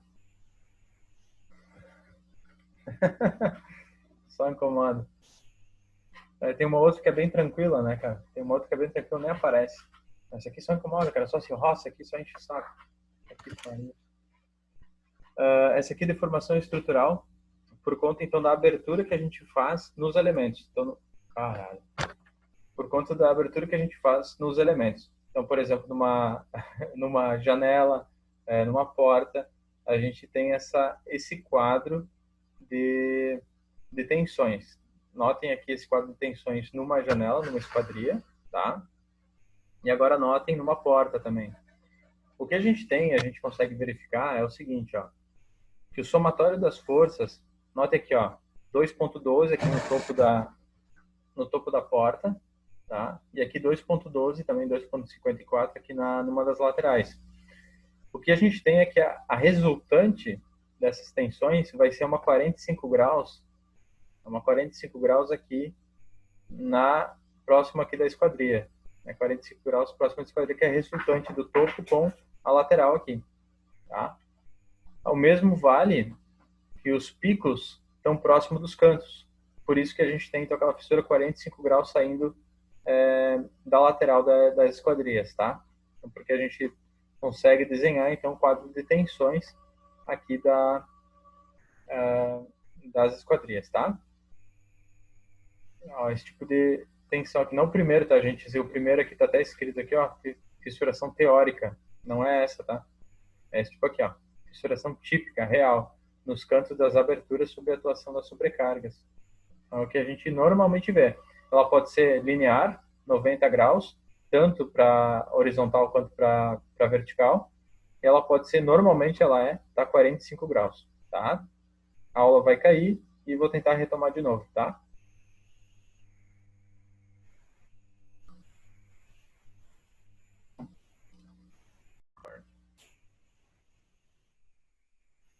Pronto, começou a gravar. Beleza. Então, gente, nós vimos a questão das fissuras por 45 graus, né, próximo de esquadrias.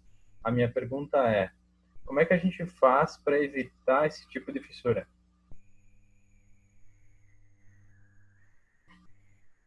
Verga contra verga, perfeito. Vamos... gente, vocês já viram que às vezes mesmo fazendo verga e contra verga, acontece de aparecer mesmo assim essas fissuras que a gente está vendo aqui? Por quê? Tamanho das mesas, perfeito. Então, às vezes o pessoal faz o seguinte, ó, faz os tijolinhos bonitinho até chegar aqui, ó, e aí faz uma caixaria logo embaixo, do mesmo tamanho da esquadria, e enche de concreto. Né? O que isso aí não é a verga, né? A verga ela tem que sair aqui pelo menos uns 20 centímetros, tá?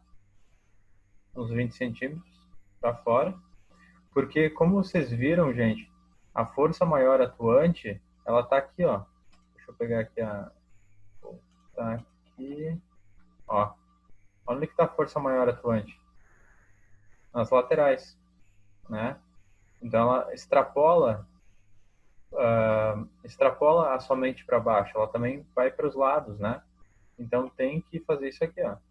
Tem que extrapolar uns 20 centímetros para as laterais, tanto na parte de baixo quanto na parte de cima. Tá? Essa seria a forma correta de se fazer. Tem gente que usa até palanque de cerca, que já vi em obra, verdade, já vi também. O pessoal utiliza na parte de baixo, tá? Não é o ideal, tá, gente? Não é o correto, tá? Não é por nada que a gente vê bastante tipo de fissura desse tipo aí, né? Esse tipo de fissura aí. Porque o pessoal tende a fazer errado. Quer fazer errado. Tá? Então, o correto é sobrepor A gente vai ver logo abaixo. Aí tem a NBR que ela nos ensina como é que vai fazer. Aí eu vou chegar logo ali embaixo, tá? Eu já vou linkar agora direto. Vamos lá. Onde é que tá verde contra verde aqui? Aqui, ó. Ó. Então, 20 centímetros para as laterais, a mais, né? E ela tem que ter no mínimo, tem que ser maior ou igual aí, ó. Tem que ser maior que 10 centímetros, né, gente? 10 centímetros. Tanto a verga na parte de cima quanto a contra-verga na parte de baixo, tá? Palanque de cerca é aqueles... palanque de cerca é aquilo que o pessoal sabe utilizar para fazer cerca. Aqueles palanquinhos, assim, bem besta. É um pedaço de... Tipo um pilarete, tá? Tipo um pilarete de concreto. Só que o que acontece?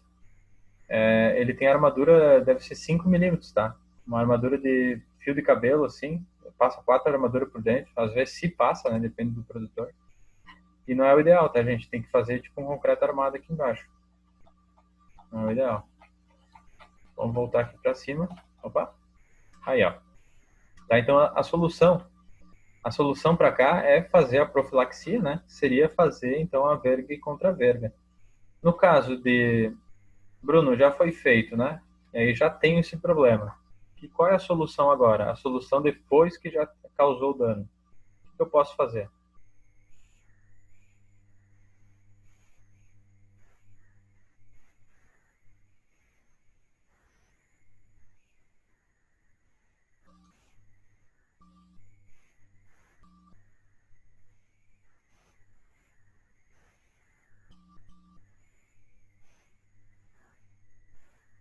O que eu posso fazer, gente?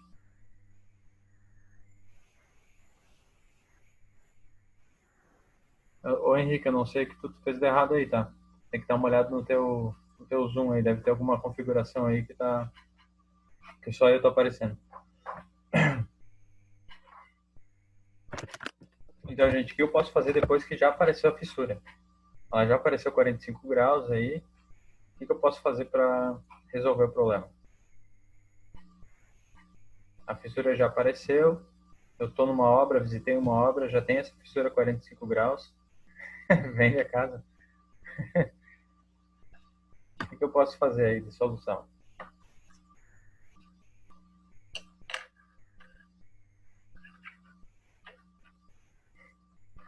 Vender não vai ser a solução, tá? Alguém vai chamar vocês para recuperar. Como é que eu faço para recuperar?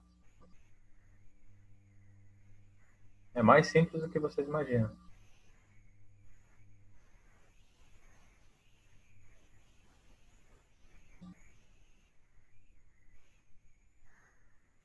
Pode ser, tá, gente?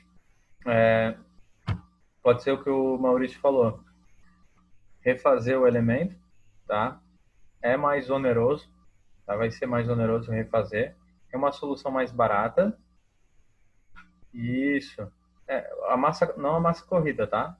Mas dá para corrigir sim. A gente vai ter que abrir um buraco aqui ao redor, tá? Dessa fissura. E colocar, ali a gente pode colocar então algum reforço estrutural. Tá? Como a gente vai reforçar um ponto só, a gente pode colocar então o Leonardo falou já, uma telinha de aço, faz um acabamento com massa acrílica e pintura emborrachada. Perfeito. Tela estrutural, exatamente.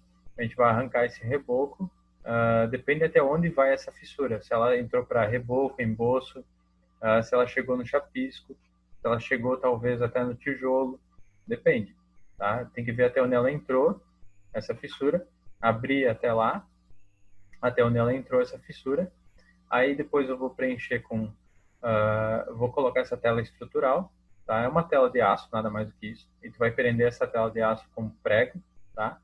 E aí tu vai com argamassa, pode ser uma argamassa estrutural, pode ser uma argamassa tradicional também, não tem problema. É uma argamassa normal, tu vai fazer um enchimento daquilo ali, tá?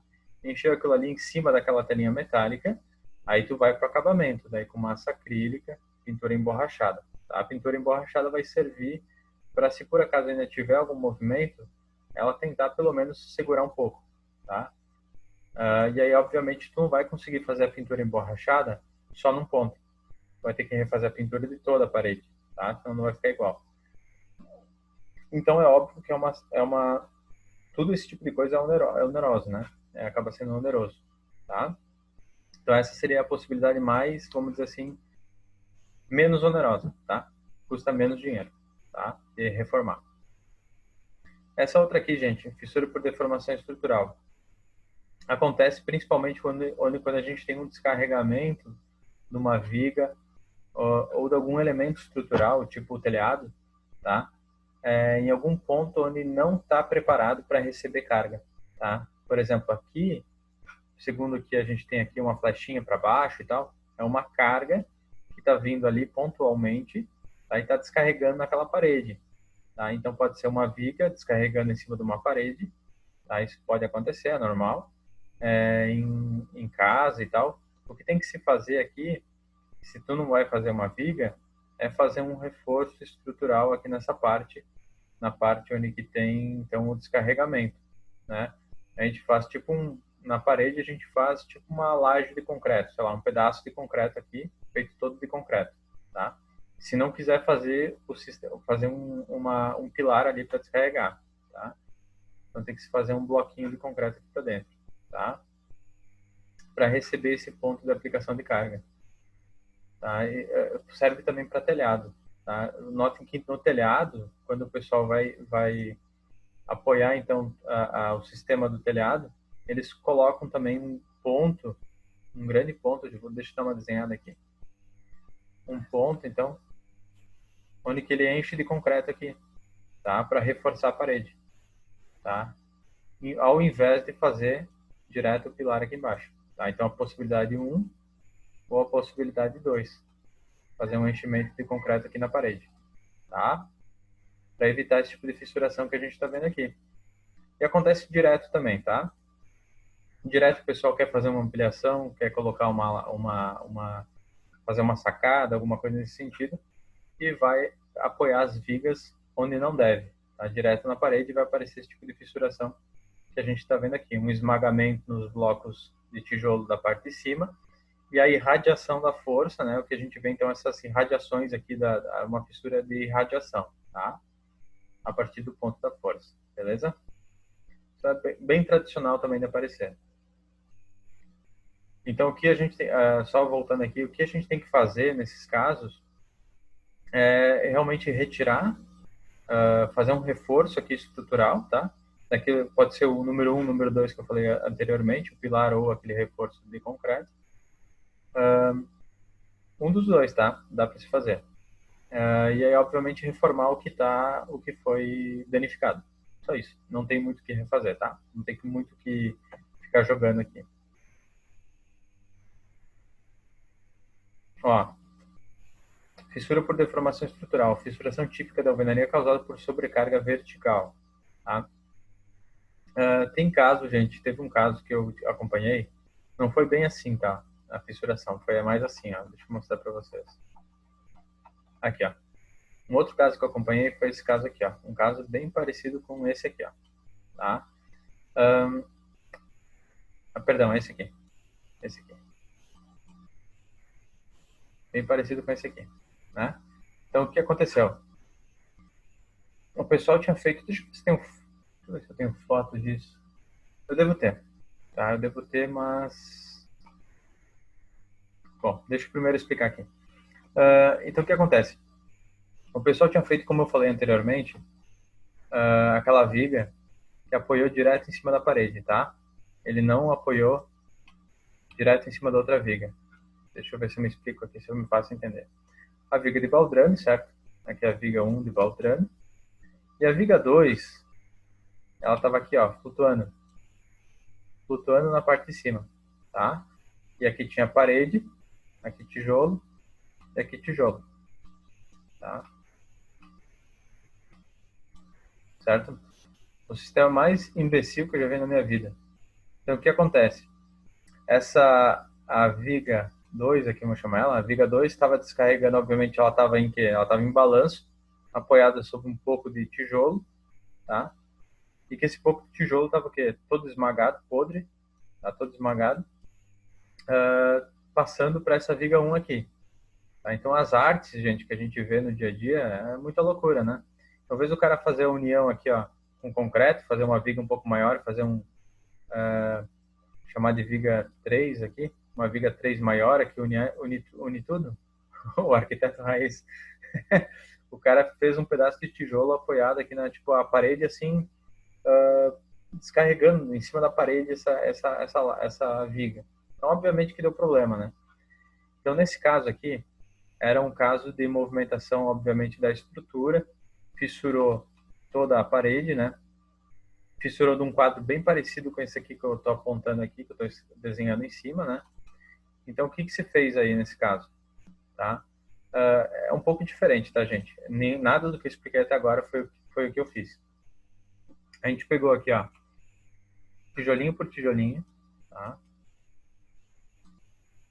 Vamos imaginar aqui a parede tijolinho, tijolinho. O meu desenho aqui, relevem, tá, gente? Estou tentando aqui fazer o meu melhor. Só não me dê zero, tá? Não quero ganhar zero. Aí, olha só. Aí, obviamente, todo esse quadro de fissuração aqui, os tijolinhos estavam ali para dentro e tal. O que a gente tinha que fazer? Como a parede estava trabalhando como um elemento estrutural, nesse caso aí, nos pontos onde que estava aparecendo fissuração, que era só do canto, só desse canto aqui, do canto direito da parede, tá? Estava aparecendo esse quadro de fissuração, do canto esquerdo estava tudo certo. O que a gente fez? A gente fez um reforço na parede. A gente fez uma parede estrutural, vamos chamar assim. Então, eu pedi para o pessoal fazer o seguinte, ó, entre as fiadas do tijolo, arrancar toda a argamassa, tá, das fiadas do tijolo, colocar barra de aço, tá? Passo 1, tirar as fiadas. Passo 2, colocar barra de aço dentro das fiadas. E passo 3, recuperar essa argamassa, fazer uma argamassa reforçada, vamos dizer assim. E aí o que acontece? Eu fiz uma parede, tá? A gente fez uma parede que tinha reforço estrutural. Professor, nesse caso, se diminuir a espessura de argamassa, não ajudaria? Não, porque o que acontece? Essas fissuras foram para dentro, né? Atravessaram o elemento. Elas atravessaram a parede, tá? Então não era bem uma fissura, mas uma brecha. Então o que a gente fez foi feito bem dentro da parede, né? Se a gente vai olhar em planta baixa, é isso, gente. A gente vê isso aqui, ó. Que eu entrei até metade da parede, eu entrei com esse buraco, né, que eu fiz na argamassa e larguei uma barra de aço aqui dentro, ó. Aquela vinha, vamos dizer assim, por toda a linearidade da onde que estava passando a fissura. Então, tipo, fiz assim, ó, tipo, fiz uns pontos, vamos dizer assim, fiz uns pontos na parede. Então, todo onde que estava passando a fissura, vamos pegar essa fissura aqui, ó, eu comecei a passar barra de aço aqui, ó, aço, aço, aço, aço. Entenderam? Eu fiz um reforço pontual. E aí recuperei aquele ponto. Aí tinha uma outra fissura aqui, ó. Aço, aço, aço, aço, aço, aço, dentro das fiadas até metade do tijolo e recuperei aquela parte ali, tá? Nunca mais deu problema, tá? Então essa é uma situação diferente, atípica, né? Tá? Isso não tem muito em literatura, isso tem um pouco mais no arquiteto raiz.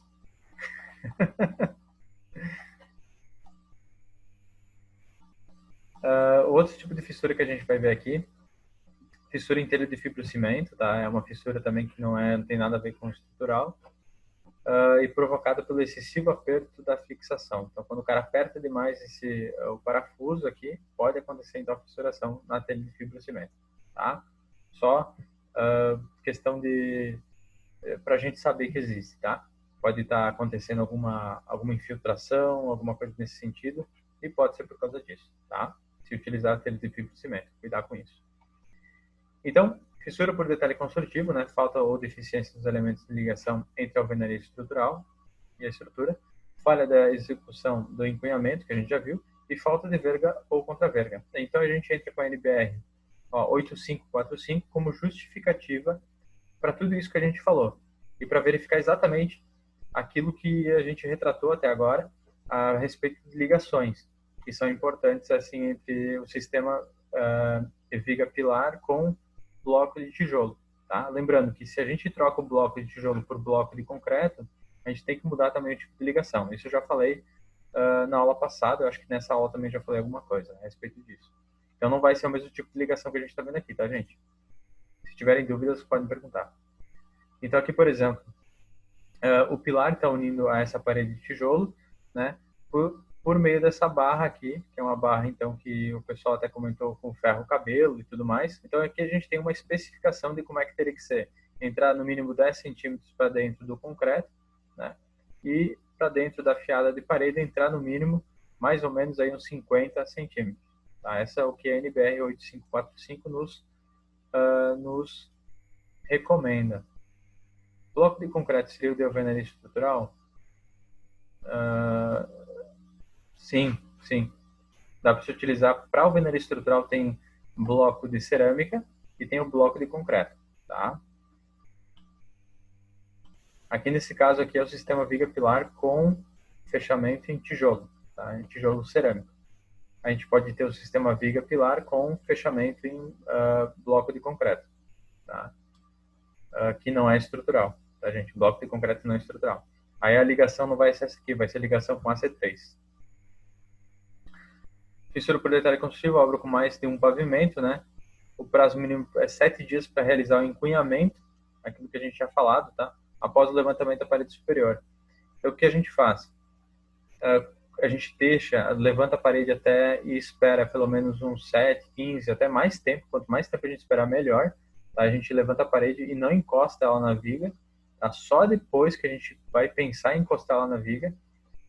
E aí a gente pode encostar ela na viga ou com uma argamassa expansiva, passar uma espuma aqui ou uma argamassa expansiva aqui na parte de ligação entre a viga e a alvenaria.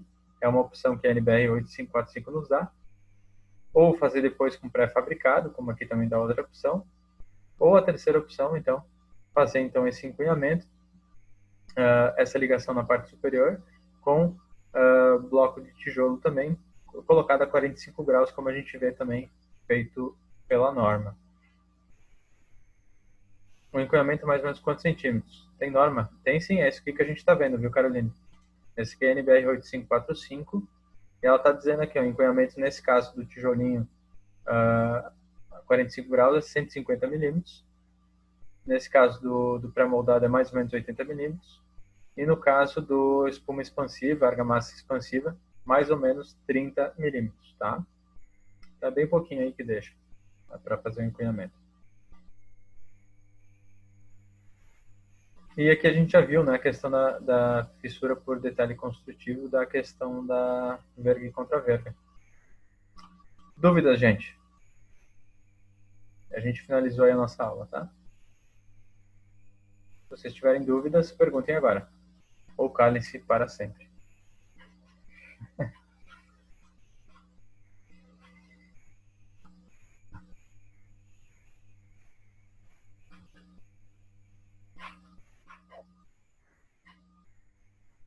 Opa! Ô, Giovanni, eu vou te cobrar, hein? Eu vou te cobrar. Aí tu vai... Se tu não tem dúvida, aí depois eu quero ver 10 na prova, hein?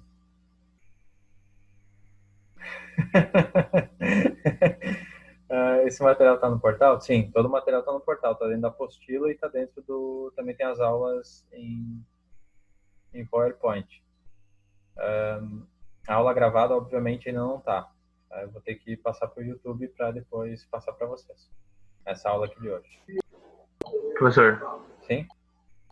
O professor falou sobre o trabalho, acho que o senhor botou um modelo no portal. Na última aula eu não peguei essa parte, o senhor poderia repetir? Sim, o trabalho do laudo, né? Isso. Então, o trabalho do laudo, vocês têm o mesmo grupo que vocês vão fazer em grupo, né? É um grupo que vocês já fizeram o primeiro trabalho, tá? Não sei se vocês chegaram a montar esse grupo, gente. Sim, a gente já tem montadinho. Tá, beleza. Então, esse grupo então, vai se reunir de forma virtual, né? Vão achar pelo menos 5 fissuras, tá? Tem que achar pelo menos 5 fissuras. E tentem achar fissuras ou em parede ou em concreto armado. Ou naquelas que a gente está vendo aqui ao longo da aula, ou em piso, alguma coisa nesse sentido. Mas não sempre fissuras diferentes, tá? Fissuras diferentes. Tem que ser fissura? Preferencialmente, tá? Pelo menos 3 a 4 fissuras e o outro pode ser alguma outra coisa. Tá? E aí, então, o que tu vai fazer? Vai seguir aquele passo a passo do laudo aí, tá? Que é primeiro tu vai fazer o levantamento dos dados. Aí tem todo, tipo, no laudo ali, no mini laudo ali, que eu coloquei um exemplo, tem todo o roteiro para ser seguido, tá? Primeiro tu vai levantar os dados, conversar com o proprietário, verificar quais são efetivamente os problemas que ele está tendo, por que ele acha que causou aquela fissuração. Depois tu vai para a questão do diagnóstico, apresentar o prognóstico, a profilaxia. E a profilaxia é sempre bom ter um embasamento teórico dela, tá? É isso que a gente está colocando aqui, a NBR 8565, a gente acabou de falar, a 6118, outras NBRs que retratam de que forma teria que ser feito corretamente aquele elemento. E depois tu vai pular para a questão da recuperação, como é que fazer a recuperação. Toda aula aqui eu comento como é que a gente pode fazer a recuperação. E também no final da apostila a gente tem um capítulo lá que fala a respeito da apostila de patologia e fala sobre recuperação. Alguns tipos de recuperação são os mais utilizados e lá tem um passo a passo de tudo que a gente pode fazer, tá? Tudo que a gente tem que fazer. Depois disso entra na conclusão e fechou, tá? Vamos ver. Se tem alguém sem grupo, gente, já conversem entre vocês. Vocês estão no grupo do WhatsApp, tá? Vocês têm que ser proativos.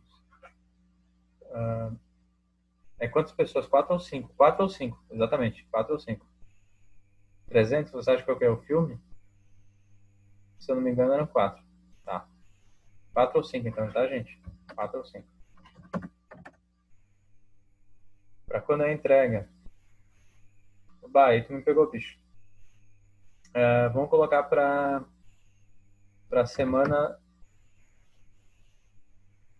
Tem mais 2 notas a prova do trabalho.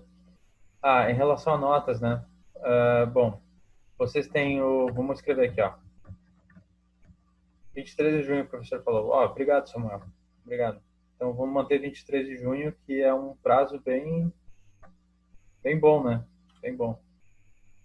Vai ser só entrega ou vamos ter que apresentar? Só entrega, tá, gente? Sem apresentação. Eu vou talvez pensar numa apresentação, ô, Giovanni, até para compor a nota de vocês, tá? Porque eu estou pensando, tentando elaborar. Eu não vou dar exatamente de que forma que eu vou. Estou ainda pensando assim de que forma que eu posso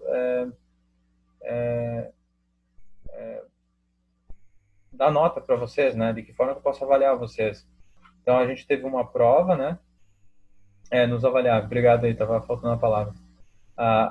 Uma prova, a segunda prova vou ter que pensar como é que eu vou fazer. Não vai ser uma prova normal, tá? Vai ter que ser um pouco diferente. Não aquela tradicional feita em aula. A gente teve o vídeo, né? Que também vai fazer parte da nota, aquele vídeo que fosse lançado até hoje, né? Até amanhã de manhã, acho que tá aberto, não lembro. Eu tenho um videozinho lá de 1 minuto, tá? Vai valer nota também. Vocês vão ter esse trabalho do laudo, tá? Que também vai ter uma apresentação dele. Então, eu acho que basicamente isso aí, umas 3 provas, tá? E mais esses 2, 3 trabalhos aí vão compor a nota. Mas vou querer lançar algumas possibilidades para vocês de como compor essa nota e alguns pesos. Aí vocês vão fazer tipo uma votação. Eu posso lançar lá, fazer tipo uma brincadeira lá, jogo lá no Google Docs lá, naquelas de pesquisa. E aí vocês vão escolher a questão da composição de notas, tá? A última prova... gente, dupla. Vocês estão fazendo prova em 30? Dupla. Estão me zoando, né? As provas vão ser feitas diferentes, tá? A prova vocês estão fazendo em 30? Eu vou ter que eu vou ter que ver como é que a gente vai fazer as provas, mas eu já tenho uma ideia bem boa, tá? Só falta o professor. Cada um cuida da sua, sem problemas, tá certo. A prova, gente, a gente não tem como fazer uma prova no mesmo sistema do que a gente fazia presencialmente, né? Mas a gente eu vou fazer de uma forma diferente e também vai desafiar vocês. O objetivo da prova é um desafio construtivo, tá? Para ver se vocês absorveram o conteúdo. Então, eu vou pensar de alguma forma que eu consiga extrair isso de vocês. Tá? Eu já tenho uma ideia bem boa a respeito disso, tá? Beleza? Se tiver ainda dúvidas, podem me perguntar.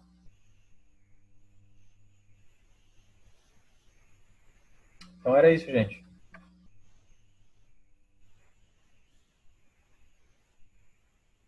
Então tá. Boa noite, gente. Qualquer coisa, pode perguntar ali pelo WhatsApp, tá? Boa noite para vocês. Obrigado por ter comparecido à aula. Né, isso não deixa o like aí, né? Compartilha, deixa o joinha, né? Valeu, gente. Até mais.